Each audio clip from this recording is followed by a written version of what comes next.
Mungkin Anda tidak tahu, tapi Anda tidak akan tercengang dengan informasi bahwa ternyata kurban itu tidak dianjurkan untuk seluruh umat Islam.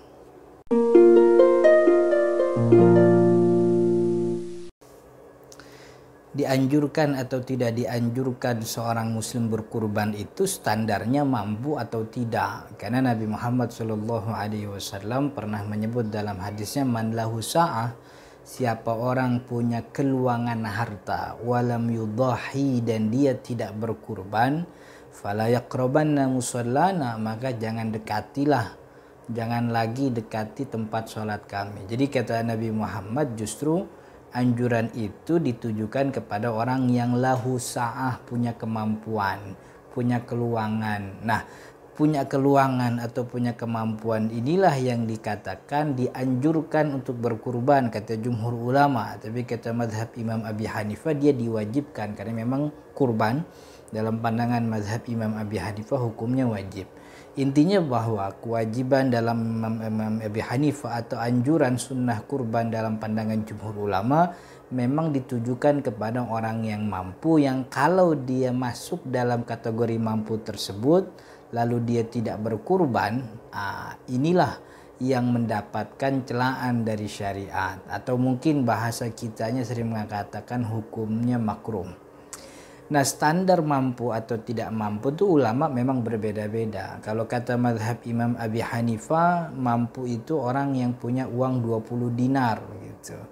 20 dinar itu adalah uang yang memang bebas dari kebutuhan. Dalam arti bahwa itu adalah uang yang sudah tidak lagi dipakai karena kebutuhannya sudah terpenuhi semua. Itu makanya mampu. Maka orang yang punya 20 dinar yang mungkin kita konversi itu sekarang menjadi 60 atau 70 juta dan dia tidak berkurban, kata Imam Abi Hanifah berdosa, karena Imam Abi Hanifah hukumnya wajib. Imam Malik mengatakan orang yang mampu tuh punya uang 30 dinar. 30 dinar jauh lebih banyak. 30 atau 20 dinar tuh ada ketika malam Idul Adha, malam takbiran. Terbenam matahari di hari terakhir, terbenam matahari tanggal 9 Zulhijjah, lalu dia punya 20 atau 30 dinar itu mampu. Dalam pandangan mazhab Asy-Syafi'iyah, orang yang mampu berkurban itu lebih ringan, artinya lebih rendah levelnya dibanding Imam Abi Hanifah dan juga Imam Malik. Kata Imam Asy-Syafi'i, justru yang dikatakan mampu itu yang dia punya kelebihan harta untuk dirinya dan orang yang ditanggungnya selama 4 hari.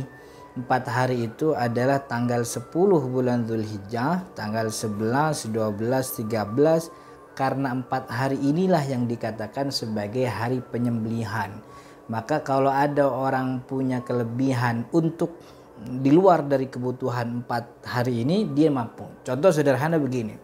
Katakanlah orang punya uang 10 juta. Katakanlah malam Idul Adha dia punya uang 10 juta. Dia punya istri 1, anak 3 misalnya. Artinya dia harus menafkahi 4 orang, keluarganya bersama dia jadi 5 orang. 5 orang ini untuk makan, minum, dan seluruh kebutuhan primer lainnya termasuk token listrik, bayar kontrakan, dan sejenisnya, itu satu hari menghabiskan 250.000 misalnya. 250.000 kita kalikan 4 hari, karena hari penyembelihan itu ada 4 hari. 250.000 berarti ada 2 juta yang dia harus keluarkan untuk menafkahi dia dan orang tanggungnya selama 4 hari. Nah, kemudian dia punya 10 juta, kalau dikurangi 2 juta untuk kebutuhan 4 hari ke depan, dia masih punya uang jumlahnya 8 juta.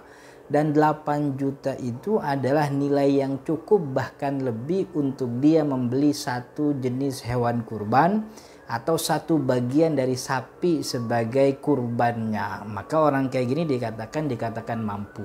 Artinya kemampuan seseorang untuk berkurban, dikenakan anjuran berkurban itu tidak mesti dia punya uang banyak, tidak mesti rumahnya gedung, tidak mesti juga mobilnya mewah.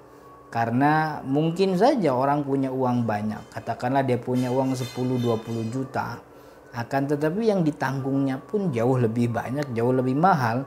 Dia punya istri 3, itu yang resmi di KUA. yang simpenannya ada satu lagi. Masing-masing istri punya anak 5 kali 4 20 anak dia tanggung, belum lagi mertua yang menumpang di rumah. Jadi banyak kebutuhan yang harus dia keluarkan. Jadi intinya bahwa kurban ini tidak dianjurkan untuk kepada seluruh muslim, dalam arti kalau ada orang yang nggak mampu ya dia tidak bermasalah untuk tidak berkurban. Tapi jadi masalah kalau antum termasuk orang yang mampu. Antum termasuk orang mampu atau tidak, silahkan ukur sendiri-sendiri. Assalamualaikum warahmatullahi wabarakatuh.